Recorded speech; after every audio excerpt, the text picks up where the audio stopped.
క్రైస్తల ఎడార్లసలేర్లు మే 17 40 ఏండ్లైన పిమ్మట సినాయి పర్వతారణ్యమందు దేవదూత అతనికి అగపడెను. రమ్ము, నేనిప్పుడు నిన్ను ఐగుప్తునకు పంపుదునని అతనితో చెప్పెను. అపోస్తల కార్యాలు 7:30-34 వరకు. ఒక్కోసారి దేవుడు మనల్ని కొంతకాలం పాటు మన పనిలో నుండి ప్రక్కకి తప్పించి ఊరకుండి తిరిగి సేవ చేయడం కోసం కొన్ని విషయాలు నేర్చుకోమని ఆదేశిస్తాడు. ఇలా ఎదురు చూస్తున్న కాలం అంతా వ్యర్థమైందని అనుకోవడానికి వీలు లేదు. పూర్వం ఒక రౌతు శత్రువుల బారి నుండి తప్పించుకుని పారిపోతూ కొంతసేపటికి తన గుర్రానికి కొత్త నాడాలు కొట్టడం తప్పనిసరి అని గ్రహించాడు. అతని వివేకమేమో ఆలస్యం లేకుండా ముందుకు సాగిపోమ్మని గొడవ చేసింది.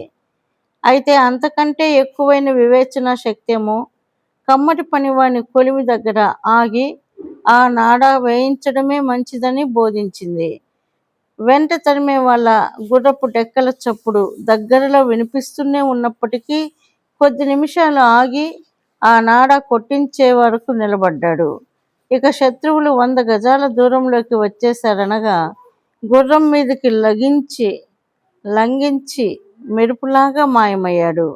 అతను అక్కడ ఆగడం వల్ల ఆయన ఆలస్యం అతని వేగాన్ని పెంచిందని అతనికి తెలుసు.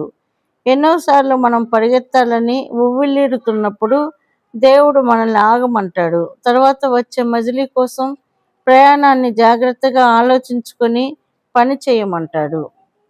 ఓర్పుతో ఓపికగా వేచి ఉండాలి.